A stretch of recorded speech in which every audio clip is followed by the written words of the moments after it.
Sahabalan mir peygamberimizden soraptır, ya Resulallah sen haçan peygamber boldun dip.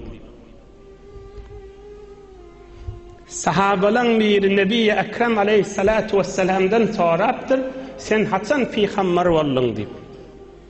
Nebi Ekrem aleyhissalatu vesselam cevap beriptir, ve Adamu beyne'r ruhi vel cesed.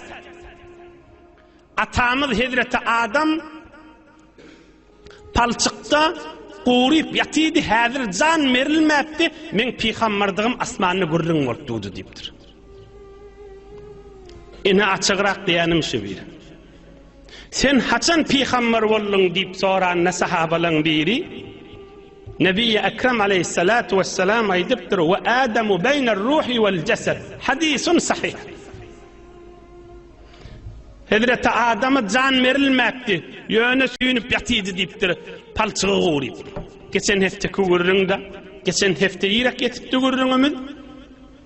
Hazreti Adam'ı Allah Azze Celal surat verip yatırıptı ve Hazreti Adam canin mani 40 yıl ya 40 gün suyunup uğrayıp kuyuda yanıp bişmez kuyuda yalı olup hazır yatıydı.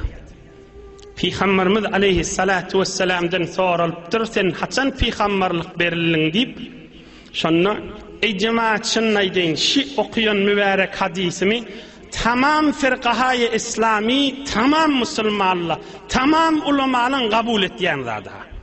Bir adam şunu, yok bu cerek hadis devi deyse, onun savadı da yoktur, ilmi da yoktur, şayet akıllı yok bolsun. Tamam firqahayı İslami'nin kabul ettiyen zada.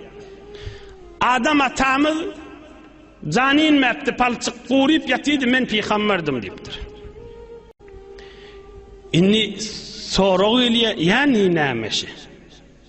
Peygamberimiz aleyhissalatu vesselam yani 5 yıllap yaşayışını ayttık, 1400 yıl bundan ozal bolupdur. Manasını aytıp berelim.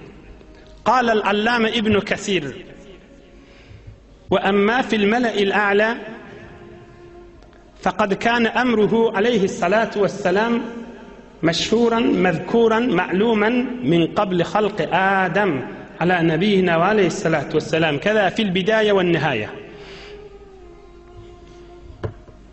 Yani Hazreti Adam yaradılmaqa feriştelerin arasında yerven yaradılıptır, feriştelerin arasında gurrun bolýanmışdyk. Bir Muhammed deyip aleyhissalatu vesselam Allah'ın bir söyün bendesi var deyip gurrun bolýanmışdyk ki inni yaradılacak, peygamber bolacak öldü deyip. Başka peygamberler agdalmayanmış. Bir takdirde var, takdirde yazılmıştık da, takdirde hemme peygamberler var, takdirde sen men ne var, sen men gurrunumuzda var. Takdirde hemme peygamberler kadanın içinde barahim. Yok, asmallarda gurrun bolýanmışdyk. Hazreti Adam halk bolmaqa. Bir neçe ulemalar aytýanlar, riwayetlerde bar dip, Hazreti Adam halk bolmaqa arşın sütüllerini cennetin içinde, cennetin kafsına la ilahe illallah Muhammed Resulullah yazık dip.